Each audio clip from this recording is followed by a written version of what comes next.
Welcome to MH mac channel. 10ஆம் வகுப்பு 5வது சாப்டரு ஆயத்தொலை வடிவில் பயிற்சி 5.1 8வது சம் தான் பார்க்க போகிறோம். கொஷின் பாருங்கள்.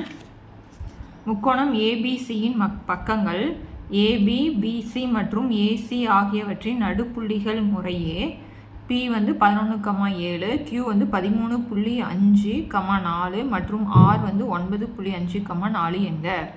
முக்கோணத்தின் முனைப்புள்ளிகள் A, B மற்றும் C காண்க. மேலும் முக்கோணம் ஏபிசியின் பரப்பை முக்கோணம் PQRின் பரப்புடன் ஒப்பிடுக அப்படின்னு சொல்லிட்டாங்க. சரிங்களா? பாருங்கள், முக்கோணம் ஏபிசியினுடைய பக்கங்கள் கொடுத்துட்டாங்க, அவற்றினுடைய நடுப்புள்ளி PQRன்னு சொல்லிட்டாங்க. சரிங்களா? முக்கோணத்தின் முனைப்புள்ளிகள் ஏபிசி கண்டுபிடிக்கணும், கண்டுபிடிச்சி ரெண்டு முக்கோணத்தினுடைய பரப்பையும் ஒப்பிடணும் அப்படின்னு சொல்லியிருக்காங்க. சரிங்களா? இப்போ நான் பாருங்கள் படம் போட்டு காமிக்கிறேன் உங்களுக்கு. பாருங்கள், முக்கோணம் ஏபிசி நான் போடுறேன், ஏபிசி. ஓகேங்களா? கொஸ்டின் பாருங்கள். ஏபி, பிசி மற்றும் ஏசி ஆகியவற்றின் நடுப்புள்ளிகள் முறையே ஏபியினுடைய நடுப்புள்ளி பி. நம்மளுக்கு ஏபியினுடைய நடுப்புள்ளி பி. பியினுடைய புள்ளி 11,7. ஓகேங்களா? அடுத்தது பிசியினுடைய நடுப்புள்ளி Q. பிசியினுடைய நடுப்புள்ளி Q அது 13.5,4. அடுத்தது ஏசியினுடைய நடுப்புள்ளி R அது 9.5,4. ஓகேங்களா? இப்போ நாம் என்ன பண்ணோம்னா இந்த ஏபிசி இந்த முனைப்புள்ளிகளை நம்ம கண்டுபிடிக்கணும். ஓகேங்களா? பாருங்கள், ஏபியினுடைய நடுப்புள்ளி தான் P. அடுத்தது பிசியினுடைய நடுப்புள்ளி Q, ஏசியினுடைய நடுப்புள்ளி R. ஓகேங்களா? நம்மளுக்கு நடுப்புள்ளி வச்சு தான் நம்ம இந்த முனைகள் கண்டுபிடிக்கணும். இப்போ நம்மளுக்கு தெரியும் நடுப்புள்ளிக்கு ஃபார்முலா. நடுப்புள்ளி அப்படின்னா இங்கிலீஷில் மிட் பாயிண்ட் அப்படின்னு சொல்லுவோம். அப்புறம் அது ஃபார்முலா என்னது? x1 + x2/2 y1 + y2/2. ஓகேங்களா? இப்போ நான் என்ன பண்ணுறேன் அப்படின்னா ஏபிசி கண்டுபிடிக்கணுமா, இதனுடைய முனைப்புள்ளிகளுக்கு நான் x1 y1 இது கண்டுபிடிக்கணும். பிக்கு என்னென்னு கொடுக்கலாம்? x2 y2. சிக்கு என்ன கொடுக்கலாம்? x3 y3 அப்படின்னு நான் பேர் வச்சுக்கிறேன். சரிங்களா? அப்போனா x1 + x2/2 + y1 + y2/2 அதனுடைய நடுப்புள்ளி என்னன்னு சொல்லிட்டாங்க? 11,7. இப்போ நம்ம இங்கே முன்னாடி வச்சுக்கிறது நான் பின்னாடி வைக்கிறேன், ஏன்னா நம்மளுக்கு சமன்பாடு வர மாதிரி ஈஸியாக இருக்கும். ஓகேங்களா? அப்படின்னா பாருங்கள், இந்த ஏபியை நான் கூட்டுறேன். அப்படின்னா x1 + x2/2 y1 + y2/2 இதனுடைய ஆன்சர் எனக்கு தெரியும், என்னது? 11,7 அப்படிங்கிறது. சரிங்களா? இப்போ நான் ஃபஸ்ட்டு ஒப்பிடுறேன், ரெண்டாவது ஒப்பிடுறேன். அப்புறம் எப்படி எழுதிக்கலாம்? x1 + x2/2 = 11, y1 + y2/2 = 7 அப்படின்னு ஒப்பிடுறேன். அப்படின்னா இந்த ரெண்டு வகுத்தில் இருக்குது அன்சைட் போனால் என்ன ஆயிரும்? நம்மளுக்கு பெருக்கெலாம் மாறிடும். அப்படின்னா x1 + x2/2 = 11 × 2. இப்போனா x1 + x2 = 11 × 2 22. அப்படின்னா 11, அதாவது x1 + x2 அது ரெண்டையும் கூட்டினா நம்மளுக்கு என்ன மதிப்பு? 22 அப்படிங்கிறத சொல்கிறாங்க. ஓகேங்களா? அதுக்கு அடுத்தது பார்க்கலாம். அதே மாதிரி இது போட்டலாம், y1 + y2/2 = எவ்வளவு? நம்மளுக்கு 7. பாருங்கள், இந்த ரெண்டு இங்கே போடக்கூடாது, ஏன்னா இங்கே பெருக்கிட்டோம் இல்லையா? y1 + y2 = 7 × 2. இதே தான் இங்கே எழுதியிருக்கேன் திரும்பி. இப்போ y1 + y2 = 7 2 14. இது ஃபஸ்ட்டு வரனால ஃபஸ்ட்டு சமன்பாடு. இது நான் என்ன வச்சுக்கிட்டேன்? ரெண்டாவது சமன்பாடு அப்படின்னு வச்சுக்கிட்டேன். ஓகேங்களா? அடுத்தது பாருங்கள், x2யும் x3 நான் கூட்டுறேன். அப்புறம் அது எப்படி எழுதலாம்? x2 + x3/2 y2 + y3/2 = நம்மளுக்கு என்ன புள்ளி? 13.5,4. ஓகேங்களா? இது நம்ம ப்ராக்கெட் போட்டுக்கலாம். இப்போ ஃபஸ்ட்டையும் ஒப்பிடுறேன், ரெண்டாவதையும். அப்படின்னா x2 + x3/2 = 13.5. இப்போ நான் அதை பெருக்கிறேன். x2 + x3 = 13.5 × 2. x2 + x3 அப்படின்னா i2 10க்கு 0, மீதி 1, 3 2 6 1 7 1 2 2 ஒரு ஸ்தானம் தள்ளி புள்ளி வச்சுக்கிறேன். அப்படின்னா x2 + x3 எனக்கு 27. இது மூணாவது சமன்பாடு. அதே மாதிரி இந்த சைடு ஒப்பிடுறேன் பாருங்கள். y2 + y3/2 = என்ன இருக்குது? 4. அப்படின்னா y2 + y3 = 4 × 2. அப்படின்னா y2 + y3 = 4 2 8. இது 4வது சமன்பாடு. ஓகேங்களா? அதே மாதிரி இப்போ 6 போடுறோம். அப்படின்னா என்ன வரும்? x3 x1 கூட்டுறோம். நம்ம முன்ன பின்ன மாற்றிக்கலாம். x1 + x3/2 y1 + y3/2. ஓகேங்களா? இதனுடைய புள்ளி என்னது? 9.5, 4. இப்போ x1 + x3 = 9.5 × 2. இது y1 + y3 = 4 × 2. உங்களுக்கு புரியுது இல்லையா? ஒரு ஸ்டெப்பை ஸ்கிப் பண்ணியிருக்கேன். ஓகேங்களா? ஏன்னா இது சம்மு கொஞ்சம் பெருசாக தான் போகும். அதனால் நம்ம கொஞ்சம் சின்னது பண்ணிக்கலாம். இப்போ x1 + x3 = I2 10, மீதி 1, 9 2 18, 1 19. ஒரு ஸ்தானத்தில் புள்ளி வைக்கிறோம். அப்படின்னா x1 + x3 = 19. இது சமன்பாடு எனக்கு 5. அதே மாதிரி y1 + y3 = 4 2 8. இது சமன்பாடு நான் என்ன வச்சுக்கிறேன்? 6. ஓகேங்களா? பாருங்கள், இங்கேயும் x1 x2 x2 x3, இங்கே x1 x3. அதனால் சமன்பாடு 1 3 5 நான் கூட்டுறேன். ஓகேங்களா? சமன்பாடு 1 3 5 கூட்ட இந்த பக்கம் y போட்டுக்கலாம். ஓகேங்களா? அப்படின்னா இந்த சைடு என்ன இருக்குது? x1 + x2. இங்கே கீழே நம்மளுக்கு x2 + x3, x2 + x3. இங்கே என்ன இருக்குது? x1 + x3. ஓகேங்களா? இங்கே நம்பர்லாம் என்ன இருக்குதுன்னு பாருங்கள். இங்கே 22, இங்கே 27, இங்கே 19. அப்படின்னா 22 + 27 + 19 கூட்டுறேன். இப்போ பாருங்கள், 2 x1 இருக்குது, x1 x1. x2 வந்து எத்தனை இருக்குது?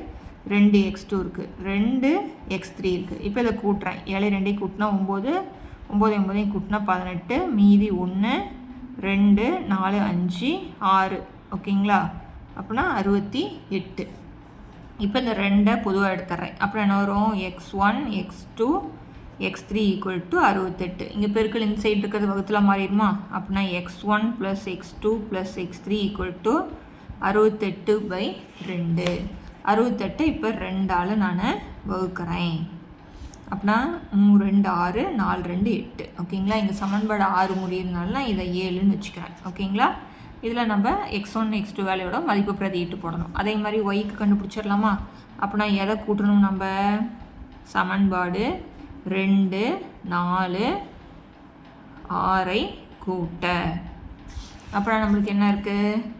y1 + y2, அடுத்தது y2 + y3, y2 + y3. இங்கே என்ன இருக்குது? y1 + y3. ஓகேங்களா? இங்கே வந்து 14, இங்கே 8. 14 + 8 + 8. அப்படின்னா 2 y1 2 y2 2 y3. ஓகேங்களா? இப்போ இதை கூட்டினா 8 8 கூட்டினா 16, 16 14 கூட்டினா நம்மளுக்கு 30. இப்போ 2 வெளியில் எடுத்துட்டோம்னா நம்மளுக்கு என்ன வரும்? y1 + y2 + y3 = 30. இப்போ இந்த பெருக்கல் 2 வந்து அந்த சைட் போனால் நம்மளுக்கு வகுத்தலாக மாறிடும். இப்போ 30 2ஆல் வகுக்கிறேன். அப்புறம் எனக்கு என்ன வரும்? 15. இது சமன்பாடு 8. ஓகேங்களா? இப்போ அடுத்தது என்ன பண்ணுறோம் அப்படின்னா, நீங்கள் இது வந்து இந்த சம்ம 9th போட்டது தான். ஓகேங்களா? x1 + x2 + x3 = 34. இங்கே பாருங்கள், x1 + x2 மதிப்பு 22. இந்த இடத்துல நான் 22 போடுறேன். 22 போட்டு ப்ளஸ் அந்த சைட் போனால் என்ன ஆயிரும்? மைனஸ் ஆயிரும். அப்புறம் x3 மதிப்பு எனக்கு கிடச்சிருமா? ஸோ அப்படின்னா போடலாங்களா? அப்படின்னா சமன்பாடு 1ஐ எதில் பிரதியிடுறேன்? 7ல் பிரதியிட. அப்போனா x1 + x2ங்கிற இடத்துல நான் இந்த இடத்துல நான் 22 + x3 = 34ன்னு போடுறேன். அப்படின்னா x3 = 34 - 22. கழிச்சா 4 2 போயிடுச்சுன்னா 2, 3 1 போயிடுச்சுன்னா 3 2 போயிடுச்சுன்னா 1. அப்படின்னா x3 மதிப்பு 12. ஓகேங்களா? அதே மாதிரி x2 + x3ங்கிற இடத்துல நான் 27 போட போகிறேன். இந்த x2 + x3ங்கிற இடத்துல 27 போட போகிறேன். அப்படின்னா மீதி இருக்கிறது x1 தானே. அப்படின்னா x1 + 27 = 34. இப்போ x1 ஈக்குவல் டு 34 மைனஸ் 27. அப்போ நான் x1ஓட மதிப்பு எனக்கு 7. ஓகேங்களா? அவ்வளோதான், ரொம்ப ஈஸி. இப்போ x2 ப்ளஸ் x3, x1க்கும் x3க்கு பதிலாக 19ன்னு போட போகிறேன் நான். அப்படின்னா x2 வருமா? அப்படின்னா x2 ப்ளஸ் 19 ஈக்குவல் டு 34. அப்படின்னா x2 ஈக்குவல் டு 34 மைனஸ் 19. 14ல் 9 போயிடுச்சுன்னா 5, 2 1 போயிடுச்சுன்னா 1. அப்படின்னா x2ஓட மதிப்பு எனக்கு 15. ஓகேங்களா? அதே மாதிரி தான் இங்கே பிரதியிட போகிறோம். ஓகேங்களா? அதே மாதிரி பிரதியிடலாமா? பாருங்கள், y1 ப்ளஸ் y2ஓட மதிப்பு எனக்கு 14.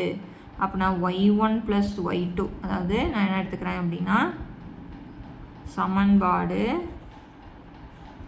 2ஐ 8ல் பிரதியிட. இந்த இடத்துல ஒன்றுக்கும் நம்ம எழுதிக்கலாம். ஓகேங்களா? சமன்பாடு 3ஐ 7ல் பிரதியிட. ஒன்றா தானே பிரதியிடுறோம். ஓகேங்களா? அடுத்தது சமன்பாடு 5ஐ 7ல் பிரதியிட. ஓகேங்களா? இப்போ நான் 2ஐ 8ல் பிரதியிடுறேன். அப்படின்னா y1 ப்ளஸ் y2க்கு பதிலாக நான் என்ன போடுறேன்? 14. அப்படின்னா 14 ப்ளஸ் y3 ஈக்குவல் டு 15. அப்படின்னா y3 ஈக்குவல் டு 15 மைனஸ் 14. அப்படின்னா y3ஓட மதிப்பு எனக்கு 1. ஓகேங்களா? அதுக்கு அடுத்தது y3ஓட மதிப்பு கண்டுபிடிச்சாச்சு. அடுத்தது சமன்பாடு 4ஐ 8ல் பிரதியிட. பாருங்கள், சமன்பாடு 4 பாருங்கள், y2 ப்ளஸ் y3க்கு பதிலாக என்னென்னு போட போகிறேன்? 8. அப்படின்னா y1 ப்ளஸ் 8 ஈக்குவல் டு 15ன்னு போட்டுக்கலாமா? அப்படின்னா y1 ஈக்குவல் டு 15 மைனஸ் 8. அப்படின்னா y1ஓட மதிப்பு எனக்கு 7. ஓகேங்களா? அதுக்கு அடுத்தது சமன்பாடு 6ஐ எதில் பிரதியிடுறேன் நான்? 8ல் பிரதியிட. பாருங்கள், சமன்பாடு 6 வந்து என்னது? y1 ப்ளஸ் y3 வந்து 8. அப்படின்னா பேலன்ஸ் இருக்கிறது y2 ப்ளஸ் 8 ஈக்குவல் டு நம்மளுக்கு 15. அப்படின்னா y2 ஈக்குவல் டு 15 மைனஸ் 8. y2ஓட மதிப்பு எனக்கு 7. ஓகேங்களா? இப்போ நம்ம ஏபிசியோட மதிப்பு கண்டுபிடிச்சாச்சு. நம்ம அதில் பிரதியிட்டு போட போகிறோம். ஓகேங்களா? பார்க்கலாம். பாருங்கள், புள்ளி எழுதிட்டேன். ஏன்னா x1 y1 இருக்கு இல்லையா? அப்படின்னா ஏங்கிற புள்ளி நம்மளுக்கு x1 y1 அப்படின்னா 7, 7. பிங்கிற புள்ளி x2 y2 அப்புறம் நம்மளுக்கு 15, 7. x3 y3 வந்து 12, 1. இதை தான் நான் இங்கே எழுதியிருக்கேன். ஓகேங்களா? இப்போ முக்கோணம் ஏபிசியினுடைய பரப்பு கண்டுபிடிக்கணும். முக்கோணம் ஏபிசியின் பரப்பு உங்களுக்கு ஃபார்முலா தெரியும். 1/2 x1 y1 x2 y2 x3 y3. மறுபடியும் என்ன போடணும்? x1 y1. இதில் பிரதியிட்டு போடணும். அதுக்கு முன்னாடி நம்ம கிராஃப் போடணும் இல்லையா? பாருங்கள், இதில் 15, 12 வரதுனால நான் என்ன பண்ணிக்கிறேன்னா 2, 4, 6, 8, 10, 12, 14, 16 எடுத்துக்கிறேன். இங்கேயும் நான் 2, 4, 6, 8, 10. நம்மளுக்கு எல்லாமே ப்ளஸ் தான் இருக்கிறதுனால முதல் கால் பகுதி மட்டும் நான் குறிச்சிக்கிட்டேன். ஓகேங்களா? இப்போ 7, 7. இப்போ 6க்கும் 8க்கும் நடுவில் தான் 7. அப்படின்னா 7, 7. இது வந்து என்னது? 7, 7. அடுத்தது 15, 7. 15 வந்து 14க்கும் 16க்கும் நடுவில். இது வந்து பி 15, 7. அடுத்தது சி வந்து 12, 1. இங்கேயே வந்துடும் நம்மளுக்கு. சி வந்து 12, 1. இப்போ நம்மளுக்கு பாருங்கள், ஒரு முக்கோணம் கிடச்சிச்சா? என்றைக்குமே வந்து கடிகாரத்தினுடைய எதிர் திசையில் எடுத்துக்கணும். ஸோ நான் அப்படின்னா நீங்கள் கீழே இருந்து எடுத்துக்கலாம். அப்படின்னா நம்ம கீழே குறிச்சிருக்கிற மதிப்பு 12, 1. சியோட மதிப்பு 12, 1. அடுத்தது பியோட மதிப்பு 15, 7. அதுக்கு அடுத்தது 7, 7. 12, 1. ஓகேங்களா? இப்போ போடலாமா? முக்கோணத்தின் பரப்பு ஆல்ரெடி நம்ம பார்த்துருக்கோம் இல்லையா? 12, 7 84. அடுத்தது 15, 7 105. அடுத்தது 7 7 போட்டாச்சுங்களா? அடுத்தது மைனஸ். இப்போ இதை பெருக்கிறோம். 15 15. அடுத்து 7 49 ப்ளஸ் 7 12 84. எல்லாமே ப்ளஸ்ஸாக இருக்கங்காட்டி நம்ம எதுவுமே யோசிக்க தேவையில்லை. குறி எல்லாமே அதையே போட்டுக்கலாம். ஓகேங்களா? இப்போ கூட்டுறோம்.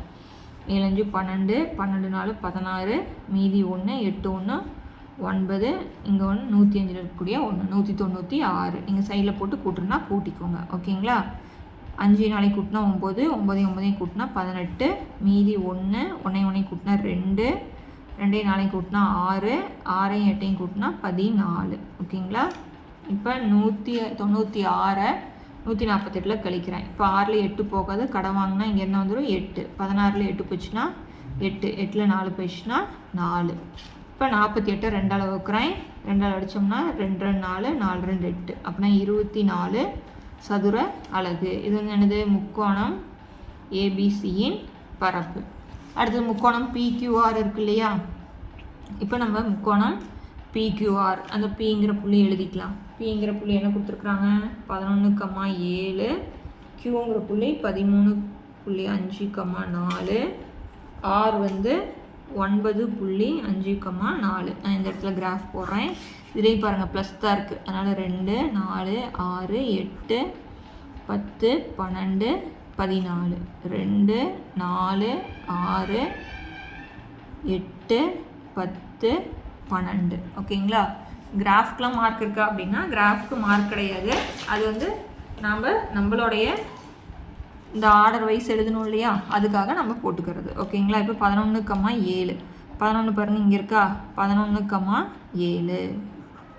இது வந்து என்னது? பிங்கிற புள்ளி 11,7. அடுத்தது 13,5 வந்து 12க்கும் 14க்கும் நடுவில். இது வந்து கியூங்கிற புள்ளி 13.5,4. ஆர் வந்து 9.5,4. ஆர் வந்து 9.5,4. ஓகேங்களா? பாருங்க இது முக்கோணம். இப்போ முக்கோணம் பிக்யூஆர் ஆரின் பரப்பு. நம்ம ஃபார்முலா எழுத தேவையில்லை, ஆல்ரெடி எழுதிட்டோம் இல்லைங்களா? இப்போ நான் என்ன பண்ணுறேன்? கடிகாரத்தினுடைய எதிர் திசை. அதனால் 13.54. ஓகேங்களா? அதுக்கு அடுத்தது 11,7. அடுத்தது 9.54. இங்கே 13.5, இங்கே 4 போட்டேன். ஓகேங்களா? இப்போ 13.5ஐயும் நான் 7ஐயும் நான் என்ன பண்ணுறேன்? பெருக்கிறேன். 1/2 இப்போ பெருக்கிறேன். 7 5 35, மீதி 3. 7 3 21 3 24, மீதி 1 1 7 சாரி மீதி 2 94. ஓகேங்களா? ஒரு ஸ்தானம் இருக்கிறனால புள்ளி ஒரு ஸ்தானம் தள்ளி புள்ளி வச்சுக்கிட்டேன். அடுத்தது 11 4 44. அடுத்தது பெருக்கிறேன். இங்கே பாருங்கள் சைடில் பெருக்கிறேன். ஏன் சைடில் பெருக்கிறேன்னு சொல்கிறேன். 5 4 20, மீதி 2 9 4 36 37 38. ஒரு ஸ்தானம் தள்ளி புள்ளி வைக்கிறோம். ஓகேங்களா? ஸோ 0 வரதுனால நம்ம 0வை விட்டுறலாம். அதுக்காக நான் சைடில் போட்டு பெருக்கியிருக்கேன். ஓகேங்களா? அதுக்கு இதை பெருக்கியாச்சு. அடுத்து இதை பெருக்கிறேன். 11 4 44. அதுக்கு அடுத்தது 7 5 35. வேணால் சைடில் வேணால் போட்டுக்கலாம், ஒன்றும் பிரச்சனை இல்லை. 7 5 35, மீதி 3 9 7 63 66. ஓகேங்களா? அப்போனா ஒரு ஸ்தானம் தள்ளி புள்ளி வைக்கணும். அதனால் 66.5 ப்ளஸ் அதே மாதிரி 13.5 × 4 5 4 20, மீதி 2 4 12 13 14, மீதி 1 ஒரு நாள் 4 1 5. ஒரு ஸ்தானம் தள்ளி புள்ளி வைக்கிறோம். இங்கே 54. ஓகேங்களா? அதுக்கு அடுத்தது 1/2. இப்போ இதை கூட்டுறோம். புள்ளி 5 கடைசியாக நம்ம என்ன பண்ணிக்கலாம்? 5 வச்சுக்கலாம். முழு ஸ்தானத்தை தானே கூட்டணும். 4 4 8 8 8 கூட்டினா 16, மீதி 1 10 14 14 3 17 176 மைனஸ் இங்கே பாருங்கள் புள்ளி 5 கடைசியாக வச்சுக்கிறேன். 6 4 கூட்டினா 10 14, மீதி 1 5 10 16. ஓகேங்களா? புள்ளி 5 போயிடும். கழிச்ச 0 ஆயிருங்களா? 6ல் 4 போயிடுச்சுன்னா 2, 17ல் 16 போயிடுச்சுன்னா நம்மளுக்கு 1. இப்போ 16 2ஆல் வகுத்தோன்னா நம்மளுக்கு 6 சதுர அலகு. இப்போ இது வந்து முக்கோணம் பிக்யூஆரின் பரப்பு. ஓகேங்களா? இந்த ரெண்டு முக்கோணத்தையும் ஒப்பிட சொல்கிறாங்க. பாருங்கள், முக்கோணம் ஏபிசியின் பரப்பும் முக்கோணம் பிக்யூஆரின் பரப்பும். இங்கே 6 இருக்குது. 6ஓட எத்தனை தடவை பெருக்குனா நம்மளுக்கு 24? 4 தடவை பெருக்குனா தான் 24. அப்போனா நம்மளுக்கு என்ன ஆன்சரு? முக்கோணம் ஏபிசியின் பரப்பு ஈக்குவல் டு 6 × முக்கோணம் பிக்யூஆரின் பரப்பு. ஓகேங்களா? இது வந்து நம்மளுக்கு என்னது? 24. இங்கே 6 சாரி 4 தடவை பெருக்குனா தானே 4 பெருக்கல் 6 அப்படின்னா 6 நாள் 24 ஓகேங்களா. 4 மடங்கு அதிகம் 4 தடவை பெருக்குனா தான் இதுக்கு சமமாக வரும் அப்படிங்கிறத ஆன்சர். ஓகேங்களா. இந்த சம்மு கொஞ்சம் பெருசாக தான் இருக்கும், ஆனால் ஒரு தடவைக்கு 2 தடவை பார்த்துட்டிங்கன்னா ரொம்ப ரொம்ப ஈஸி. நம்ம ஆல்ரெடி 9th நம்ம வந்து நடுப்புள்ளி வச்சு முனைப்புள்ளிகளை கண்டுபிடிக்கிறத போட்டிருக்கோம். ஓகேங்களா. இந்த சம்மோட இந்த வீடியோ முடிக்கிறேன். அடுத்தடுத்த சம்ஸ் பார்க்கணும். சேனலை சப்ஸ்கிரைப் பண்ணிக்கோங்க. தேங்க்யூ.